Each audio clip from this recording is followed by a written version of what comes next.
السلام علیکم ورحمۃ اللہ وبرکاتہ۔ الحمد للہ رب العالمین والعاقبۃ للمتقین والصلاة والسلام علی سید الانبیاء والمرسلین وعلی آلہ الطیبین واصحابہ الاکرمین وأوليائه الكاملين وأتباعه الأجمعين، أما بعد فأعوذ بالله من الشيطان الرجيم، بسم الله الرحمن الرحيم، وَلَنَبْلُوَنَّكُمْ بِشَيْءٍ مِّنَ الْخَوْفِ وَالْجُوعِ وَنَقْصٍ مِّنَ الْأَمْوَالِ وَالْأَنفُسِ وَالثَّمَرَاتِ وَبَشِّرِ الصَّابِرِينَ۔ صدق اللہ مولانا العظیم۔ وقال تعالی فی شان حبیبہ ان اللہ وملائکتہ یصلون علی النبی یا ایھا الذین آمنوا صلوا علیہ وسلموا تسلیما۔ اللہم صل علی سیدنا مولانا محمد وبارک وسلم۔ برادران ملت اسلامیہ، بزرگان ملت، عزیزان گرامی قدر، معزز سامعین، ماہ سفر جاری و ساری ہے۔ گزشتہ جمعہ بھی میں نے ماہ سفر ہی کے متعلق ذکر کیا تھا۔ ماہ سفر منحوس نہیں ہے۔ اب چونکہ قریب ہی 13 تاریخ ہے سفر کی، تو ہمارے مسلمان بھائیوں کے درمیان یہ بات پھیلی بھی ہے، بعض صبری، بعض ناواقف، اسلام کے اصول سے، اسلام کے قواعد سے، اسلامی فکر سے ناواقف ہونے کی وجہ سے ایسی گفتگو کرتے ہیں کہ ماہ سفر کی 13 تاریخ منحوس ہوگی۔ یہ جو بات ہے کوئی مستند بات نہیں ہے، جاہلانہ گفتگو ہے۔ اس سے پہلے میں نے آپ کو ذکر کیا تھا۔ اب انشاءاللہ العزیز اسی کے تحت چند باتیں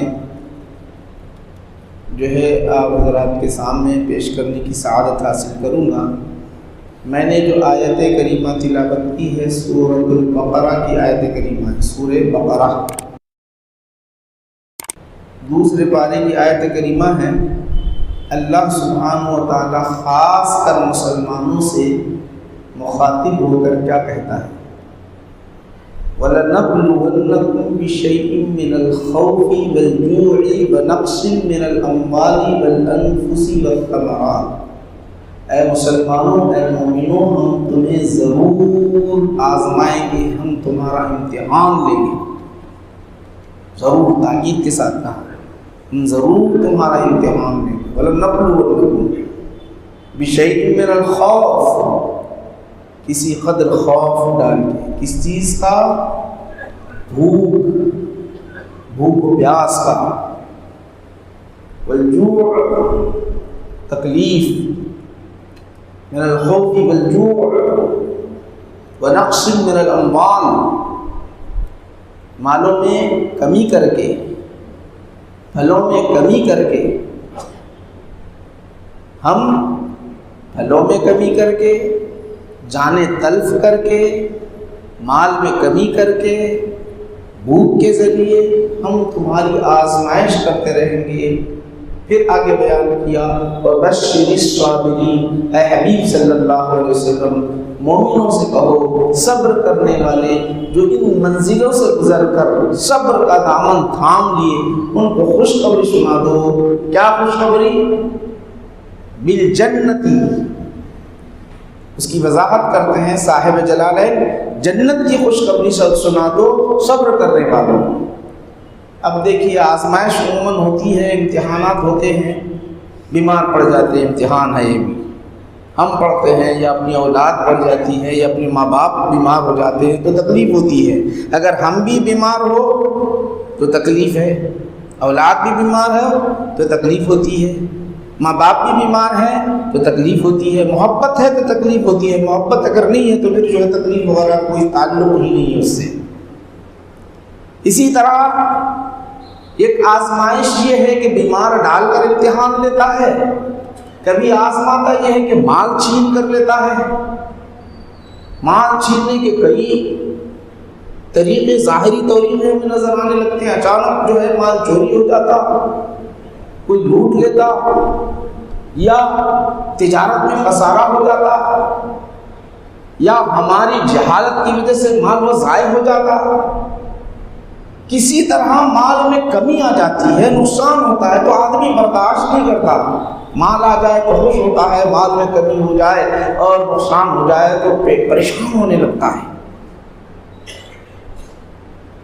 اور اسی طرح اگر ہم کو کھانا نہ ملے، کل کے لیے گھر میں کچھ نہ ہو، ہفتے کے لیے کچھ نہ ہو، تو خوف ہونے لگتا ہے کہ ہم کل کیا کریں گے، کل دن کیسے بیتے گا، ہماری اولاد کا دن کیسے گزرے گا، یہ خوف ہونے لگتا ہے۔ اور اس طرح اللہ سبحانہ و تعالیٰ کیا کرتا ہے، گھر کے کسی ایک فرد کو یا گھر کے افراد خاندان کو یا پوروں کو اپنے پاس بلا لیتا ہے، انتقال کر جاتے ہیں، جانیں تلخ ہو جاتی ہے، تو ایسے سمے میں بھی غم ہونے لگتا ہے۔ بچہ مر جائے تو غم ہوتا ہے، ماں باپ مر جائیں تو غم ہوتا ہے، تو یہ تکلیف ہوتی ہے۔ تو اللہ سبحانہ و تعالیٰ ارشاد فرماتے ہیں کہ دیکھو ہم تمہیں آزماتے ہیں، تمہارا مال چھین کر آزماتے ہیں، تمہاری دولت چھین کر آزماتے ہیں، تمہاری اولاد چھین کر آزماتے ہیں، تمہیں بھوکا رکھ کر آزماتے ہیں، دیکھتے ہیں کہ آیا ایمان کا دم دھرنے والے جو میری خدائی کا اللہ یہ کہہ رہا ہے کہ میری خدائی کا تو اعلان کیا زبان سے، نہیں ہے کوئی معبود سوائے اللہ کے، محمد صلی اللہ علیہ وسلم اللہ کے رسول ہیں، یہ دعویٰ تو کیا ہے، اب دائرہ اسلام میں داخل ہوا ہے، اب میں اسے آزماتا ہوں، امتحان لیتا ہوں، میں خود امتحان لیتا ہوں، یہ دیا ہوں میں اور چھین کر دیکھتا ہوں آیا اس پر خاموش رہتا ہے یا اس کی زبان کھلتی ہے۔ اس طرح میرے ساتھ ہی کرنا تھا، میرے ساتھ ہی یہ معاملہ ہونا تھا، میرے ساتھ ہی آزمائش ہونا تھا یا میرا ہی امتحان لینا تھا، اس طرح اگر شکوہ کرتا ہے تو صبر کا دامن چھوٹ گیا اور وہاں سے ایمان سے وہ ہٹنے لگتا ہے۔ بسا اوقات تو ایمان چلا جاتا ہے، اس کا اندازہ ہی نہیں کرتے، ہم زبان سے کچھ بھی بول لیتے ہیں۔ تو اللہ کی آزمائش ہوتی ہے، امتحان لیتے ہیں، تو یہی سمجھ کر جب ہم پریشان ہوتے ہیں، سمجھ کر تو منحوس سمجھ رہے ہیں اس مہینے کو، یہ مہینے کو بعض کی فکر کیا ہے، منحوس سمجھ رہے ہیں، 13 تاریخ کو منحوس سمجھ رہے ہیں۔ یہ تو آپ اس کو سمجھو یا نہ سمجھو، ہر آن میں آزمائش ہونی ہی ہے۔ گھر میں کوئی مرنے والا ہے تو مرنے والا ہی ہے، مال ضائع ہونے والا ہے تو ضائع ہونے والا ہی ہے، بیمار پڑنے والے ہیں، تقدیر میں لکھا ہوا تو ہونے والا ہی ہے۔ پھر جس کو ہم منحوس سمجھ رہے ہیں، رب کائنات اس مہینے کو بنایا، اس کا بنانے والا خالق و مالک وہ ہے، اگر ہم اس کو منحوس سمجھے تو رب تبارک و تعالیٰ کو یہ اچھا لگے گا، رب راضی ہوگا نہیں میرے بھائی، اس کو سمجھنا چاہیے، بنیادی باتیں یہ سمجھنا چاہیے۔ ہاں یاد رکھو، شان کریمی رب تبارک و تعالیٰ کی عطائیں ایسی ہیں، بیمار خود ڈالتا ہے اور کہتا ہے کہ دوا کر لو تم، کیا شان کریمی ہے، بیمار خود بناتا ہے، مرض خود دیتا ہے۔ ارے اس کے عطاؤں کو دیکھو، یہ نحوست کی طرف کہاں جا رہے ہو، بیمار خود ڈال دیا، بخار آئی اسی کی جانب سے، یا کوئی مرض آیا، اللہ نے مرض پیدا کیا۔ اللہ کے رسول صلی اللہ علیہ وسلم نے ارشاد فرمایا، ما انزل اللہ داء الا لہ شفاء۔ اللہ کے رسول نے ارشاد فرمایا، نبی مکرم صلی اللہ علیہ وسلم ارشاد فرماتے ہیں کوئی بھی بیماری، کوئی ایسی بیماری نہیں ہے، اللہ نے ہی اس کو اتارا اور اس کی شفا بھی وہی رکھی، اس کی شفا بھی وہی رکھی ہے۔ بیماری ہے، اس کے ساتھ شفا بھی نہیں رکھی۔ خالی بیمار رکھ دیتا تو کتنی پریشانی آتی، ذرا غور کرو۔ بخار آ جانے کے بعد کبھی زندگی تمام، اگر نہ جائے تو کیسی پریشانی آ جاتی، ذرا اندازہ کر لو۔ سردی ہو جائے اس کے بعد نہ جائے تو کیسی پریشانی ہو جاتی، سر میں درد ہو جائے اس کے بعد نہ جائے تو کتنی پریشانی۔ ساری زندگی سر میں درد ہو، ساری زندگی بخار ہو، ساری زندگی جو ہے اس کے لیے ایسی بیماری ہو تو کتنی پریشانی ہوتی۔ رب کریم کی ان عطاؤں پر غور کرو جو بیماری ڈال کر پھر کہا شفا دینے والا میں ہوں، اس کا علاج کرنا اس طرح، علاج کی بھی اجازت دے دی۔ بیماری ڈالنے والا خود پھر کہتا ہے کہ علاج کر لو، علاج کر لو۔ اللہ کے رسول صلی اللہ علیہ وسلم نے اس کی اجازت بھی دی۔ یہاں تک محدود نہیں رکھا میرے بھائیوں، اب یہ منحوس سمجھ کر گھبراتے، ڈرتے، پریشان ہوتے، خوف میں رہتے، صبر کا دامن چھوڑ دیتے، رب پر بھروسہ کم کرنے لگتے۔ یہ ایمان ضائع ہونے کا اندیشہ ہے اس کے اندر۔ چاہتا ہے صرف اتنا ہی، بیمار ہو گئے، بخار آ گیا تو یہ گولی، فلاں چیز ہے تو یہ دوا، پہلے سے سب سے جب سے یہ دنیا بنی ہے تب سے حضرت آدم علیہ السلام سے لے کر چلتا آ رہا ہے یہ نظام، اس کا علاج رکھا۔ اب خاص کر میرے آقا ارشاد فرماتے ہیں، سنو آپ کو بتلانا چاہتا ہوں، حضور نبی پاک علیہ السلام ارشاد فرماتے ہیں، مومن لفظ ہے مسلمان، ما من مسلم یصیب من نصب وصب وحزن وغم۔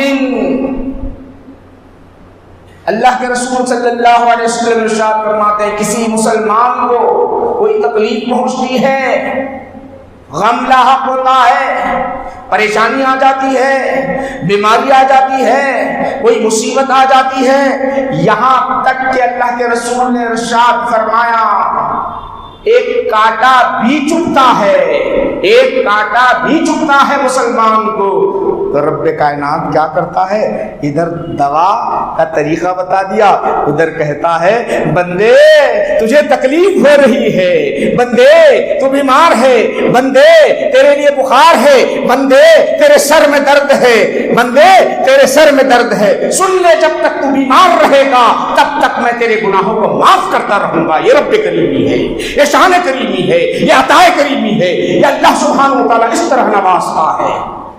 اٹھاؤ بخاری شریف، اٹھاؤ ترمذی شریف، اٹھاؤ مسلم شریف، صحیح ستہ اٹھا کر دیکھو کتنی عطا اللہ کی ہے۔